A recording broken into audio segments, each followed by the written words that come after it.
नमस्कार। मेरा नाम भाऊ तोरसेकर। आप देख रहे हैं प्रतिवाद। दोस्तों, प्रतिवाद ये मेरा यानी भाऊ तोरसेकर का हिंदी यूट्यूब चैनल है। मेरा मराठी यूट्यूब चैनल प्रतिपक्ष है, जहां मैं पहले हिंदी वीडियो डालता था।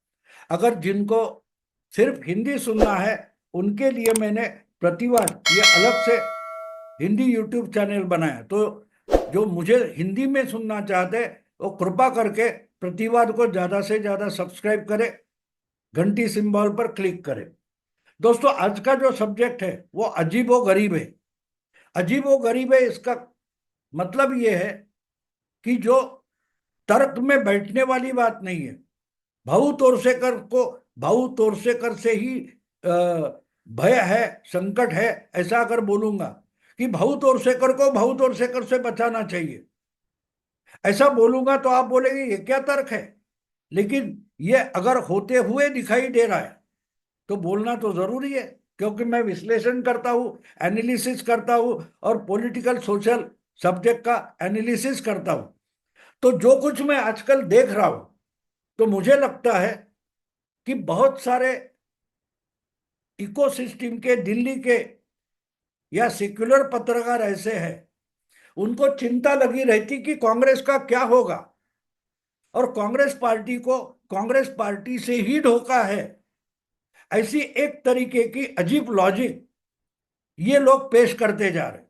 आपको याद होगा, जब 2-3 महीने पहले हरियाणा के विधानसभा चुनाव हो गए थे, और उसमें जीतने वाली पार्टी बोला जा रहा था, उस कांग्रेस पार्टी की बुरी हालत हो गई और तीसरी बार बीजेपी ने हरियाणा में सरकार बना ली। जो बीजेपी हारने वाली थी, कांग्रेस लौटने वाली थी, वहां बीजेपी तीसरी बार जीती। इतना ही नहीं, तो जो लोकसभा में सक्सेस कांग्रेस को मिला था, वो पूरा मिट्टी में मिल गया। उसके बाद बहुत सारे पत्रकार दिल्ली के गुस्सा हो गए थे कांग्रेस पार्टी पर। अजीब बात है कि नहीं? हारी कांग्रेस पार्टी, दुख कांग्रेस पार्टी को होना चाहिए था, लेकिन दुखी कौन था? रोना धोना कौन कर रहा था? तो पत्रकार कर रहे थे, जो हमेशा पानी पी पी कर बीजेपी को, मोदी को कोसते रहते। ऐसे पत्रकार बीजेपी जीतने के बाद इतने निराशाग्रस्त हो गए कि उन्होंने बीजेपी के जीत के लिए कांग्रेस को कोसना शुरू कर दिया। और उसमें से एक बड़े हमारे मराठी नाम के पत्रकार है, उन्होंने तो यहां तक बोल दिया कि राहुल गांधी के नजदीकी वेणुगोपाल उन्होंने हरियाणा में अपना अय्याशी का अड्डा बना दिया, और इसी कारण कांग्रेस हारी है। हरियाणा में कांग्रेस इसलिए हारी कि कांग्रेस का अच्छा कैंडिडेट नहीं था। ऐसी बहुत सारी जगह है जहां कांग्रेस हारी, और इसका कारण यह है कि कांग्रेस के किसी नेता ने, इंचार्ज नेता ने, प्रभारी नेता ने हरियाणा को चुनाव के बजाय अपना अय्याशी का अड्डा बना दिया। यानी कांग्रेस को हार का आत्मचिंतन करने की जरूरत नहीं लगती, लेकिन रोना धोना पत्रकारों में शुरू हो जाता है। यानी कांग्रेस कांग्रेस पार्टी को नहीं बचाना चाहती या जिताना नहीं चाहती, इतना ये पत्रकार संपादक कांग्रेस को जिताना और बचाना चाहते हैं। अजीब बात है कि नहीं?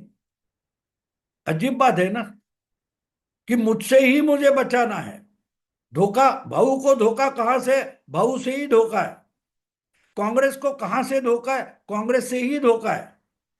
तो मैं ये समझ नहीं पाता, अगर आपको कांग्रेस पार्टी की इतनी चिंता है, तो आप सीधे कांग्रेस पार्टी में जाकर कांग्रेस पार्टी चलाते क्यों नहीं? आप क्यों पत्रकार बने बैठे हो?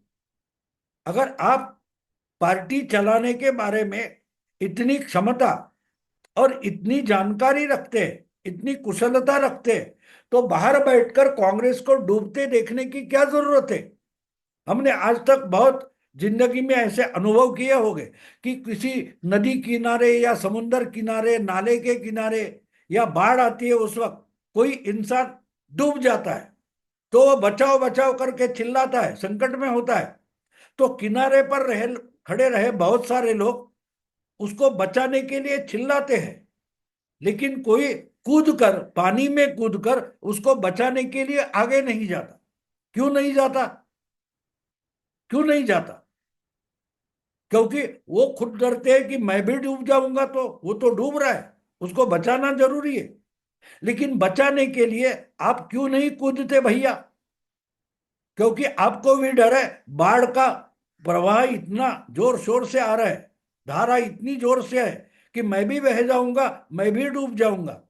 इसलिए किनारे पर खड़ा होकर बचाओ बचाओ चिल्लाने वाले जो होते हैं, बिल्कुल ये पत्रकार वैसे हैं जो कांग्रेस को बचाना चाहते।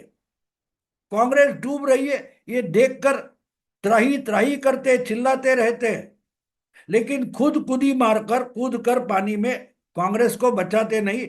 मैं यही बोल रहा हूं कि भैया आप कांग्रेस को बचाना चाहते हो और आप इतने जानकार हो, तो क्यों नहीं कांग्रेस ज्वाइन कर लेते? क्यों नहीं पानी में कूद जाते और डूबने वाले को बचाते? अगर कांग्रेस डूब रही है और आपको बचाना है और कैसे बचाई जा सकती है इस पर डिबेट करते हो, तो डिबेट छोड़ दो और बाढ़ में कूद जाओ।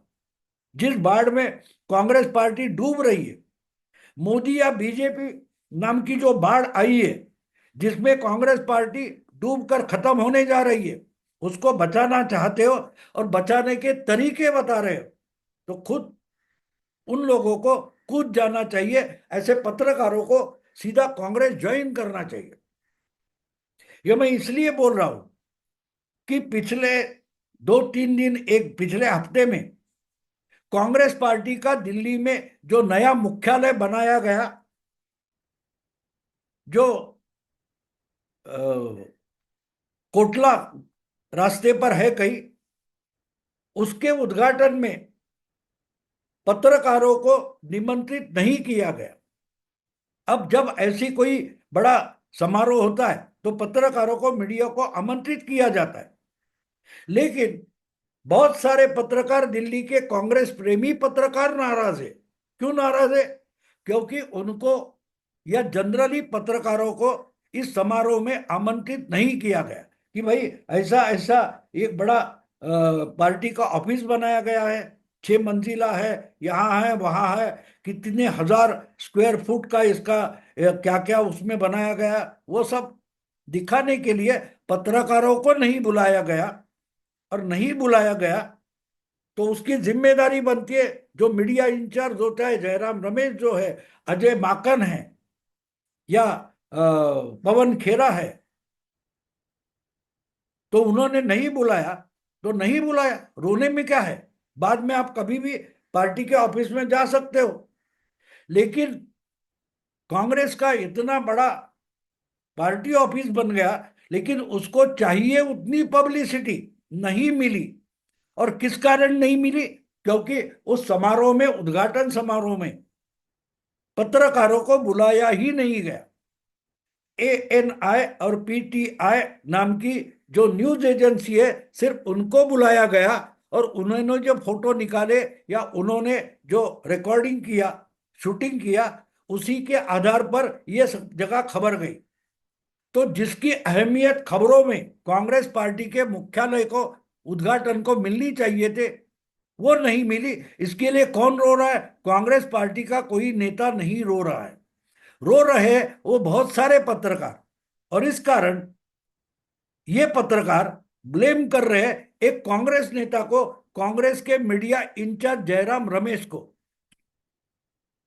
और यहां से एक नया नैरेटिव शुरू होता है, यहां से एक नया आइडिया पेश किया जाता है, एक नया विलन, खलनायक स्टोरी में पेश किया जाता है कि कांग्रेस में बीजेपी के स्लीपर सेल है।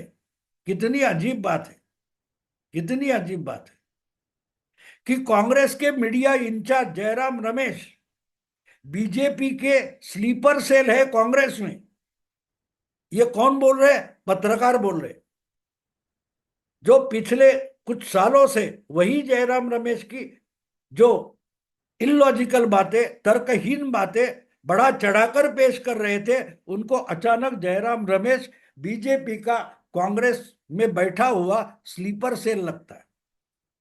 जिस योगेंद्र यादव को राहुल गांधी के बाजू में चलते चलते पदयात्रा में दिखाने में जो जिन पत्रकारों को खुशी होती थी, कन्हैया कुमार हो, प्रशांत भूषण हो, योगेंद्र यादव हो, ऐसे लोग जब राहुल गांधी के बाजू बाजू में चलते चलते पदयात्रा में दिखाई जाते थे, तब ये दिखाने वाले कौन थे? यही पत्रकार थे। और उस वक्त राहुल गांधी की पदयात्रा का कितना बड़ा प्रभाव निर्माण हो रहा है और राजनीति बदल रही है, इस पर आर्टिकल लिखने वाले, डिबेट करने वाले जो लोग हैं, उनको अचानक जयराम रमेश, कन्हैया कुमार, या क्या बोलते हैं उनको, योगेंद्र यादव, ये लोग बीजेपी के स्लीपर सेल लगने लगे। यानी बीजेपी के छुपे हुए खुफिया लोग कांग्रेस को नुकसान पहुंचा रहे हैं। अजीब बात है कि नहीं? जो कांग्रेस के नेता है, राहुल गांधी के नजदीकी है, राहुल गांधी जिन पर भरोसा करते हैं, वही लोग तो बीजेपी के हैं। ये नया रिसर्च है, ये नया नैरेटिव है। पिछले कुछ दिनों से, 4-5 दिनों से, मैं अलग अलग यूट्यूबर्स, पत्रकारों के ये नैरेटिव पढ़ रहा हूं, देख रहा हूं, सुन रहा हूं कि क्या राहुल गांधी कांग्रेस में बीजेपी के स्लीपर सेल है, उनको बर्खास्त करेंगे। कौन है वो? अजय माकन, पवन खेरा, जिनका दिन मोदी को गाली देते ही उगता है और डूब जाता है सूरज। तो मेरी समझ में नहीं आता कि ये जो आरोप लगाते हैं जयराम रमेश पर, योगेंद्र यादव पर, तो उनको नजदीक लेने वाला, कांग्रेस के साथ लेने वाला है कौन? जयराम रमेश अपने आप एक सुबह उठते हैं और कांग्रेस के मीडिया इंचार्ज नहीं बन जाते। उनको मीडिया इंचार्ज बनाने वाले खुद राहुल गांधी है। राहुल गांधी है ना। तो अगर गलत चुनाव, गलत इंसान को राहुल गांधी चुनते हैं, तो कांग्रेस को डुबाने वाला एक नंबर का कांग्रेस का स्लीपर सेल खुद राहुल गांधी बन जाते हैं। लेकिन इनका एक अजीब तर्क है, अजब तर्क है कि राहुल गांधी जिनको अपॉइंट करते हैं, वो तो बीजेपी के बी टीम होती है या बीजेपी के स्लीपर सेल होते हैं।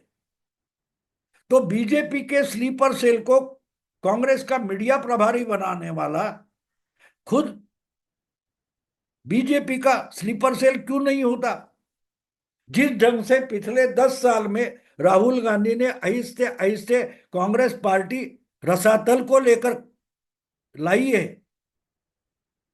तो राहुल गांधी क्यों नहीं बोले जाते कि राहुल गांधी ही बीजेपी के स्लीपर सेल है कांग्रेस में?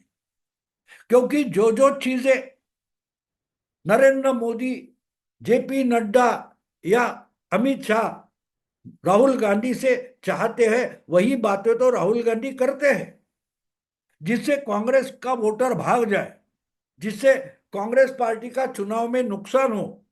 ऐसी ही बातें या ऐसे ही लोग राहुल गांधी इकट्ठा करते हैं, तो बीजेपी के लिए स्लीपर सेल खुद राहुल गांधी बन जाते। लेकिन राहुल गांधी को ब्लेम करना इनको पाप लगता है। तो राहुल गांधी की जो गलतियां हैं, खामियां हैं, वो छुपाने के लिए ये राहुल गांधी को ही, राहुल गांधी के जो नजदीकी है, उनके सर पर ये ठिकरा फोड़ते हैं। कभी योगेंद्र यादव, अरे योगेंद्र यादव को साथ आना नहीं, ये राहुल गांधी बता सकते कि भाई मेरे साथ मत चलो। प्रशांत भूषण को भगा सकते थे राहुल गांधी, लेकिन कन्हैया कुमार को साथ लाने वाले तो राहुल गांधी है ना। तो ब्लेम जयराम रमेश को क्यों किया जा रहा है? और करने वाले कौन है? जो कांग्रेस पार्टी में है ही नहीं। अगर आपको कांग्रेस के हित की इतनी चिंता है, तो बाहर बैठ के कांग्रेस की चिंता मत करो। ये जो पत्रकार है, जिनको लगता है कि इस ढंग से राजनीति कांग्रेस पार्टी करेगी तो कांग्रेस पार्टी जरूर जीत जाएंगी, अगर राहुल गांधी या कांग्रेस पार्टी इस ढंग के निर्णय करती है या आंदोलन करती है या आवाज उठाती है, तो मोदी की पराजय हो सकती है, ऐसा आप मानते हो तो ज्वाइन करो कांग्रेस पार्टी।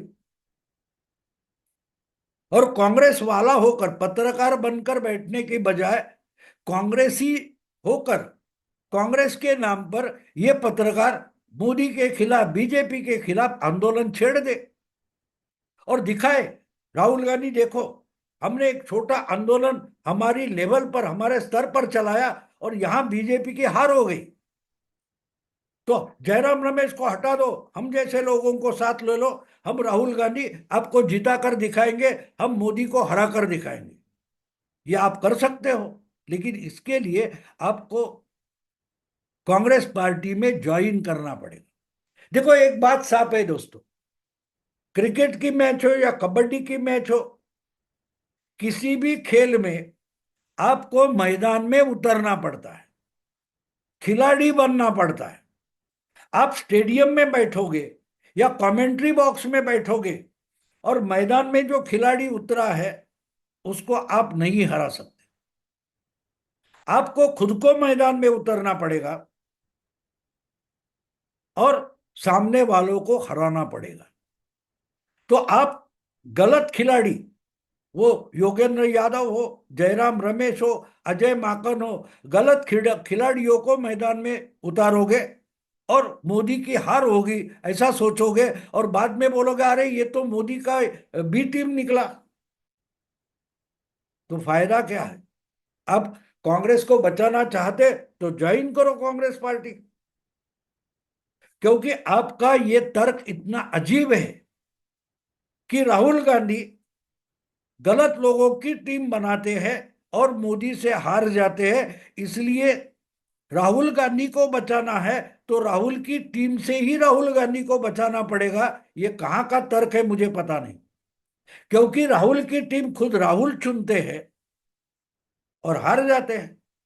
तो आप खुद राहुल की टीम बनो, आप जाओ कांग्रेस पार्टी में, और जब तक आप कांग्रेस पार्टी ज्वाइन नहीं करते तब तक राहुल आप पर भरोसा रख के कांग्रेस की रणनीति या राजनीति नहीं चला सकते। तो बात साफ है। ये जो अजब तर्क मैं पिछले हफ्ते से सुन रहा हूं कि राहुल गांधी को राहुल गांधी से ही बचाना जरूरी है, इनका तर्क अगर हम समझने की कोशिश करें तो इनका कहना यह है कि राहुल गांधी को राहुल गांधी से धोखा है, राहुल गांधी को बचाना है तो राहुल गांधी को हराना पड़ेगा, क्योंकि राहुल गांधी ही राहुल गांधी के लिए धोखा बन गए, कांग्रेस पार्टी ही कांग्रेस पार्टी के लिए धोखा बन गई है, क्योंकि राहुल कांग्रेस पार्टी ही बीजेपी की स्लीपर सेल बन गई है। अजीब है। सुनते रहो दोस्तों, समझने की कोशिश करो, दिमाग घूम जाएगा। मैं अभी यही रुकता हूं। अगर ये वीडियो आपको पसंद आए तो लाइक कीजिए, शेयर कीजिए, और प्रतिवाद को ज्यादा से ज्यादा सब्सक्राइब कीजिए, घंटी पर क्लिक कीजिए। नमस्कार।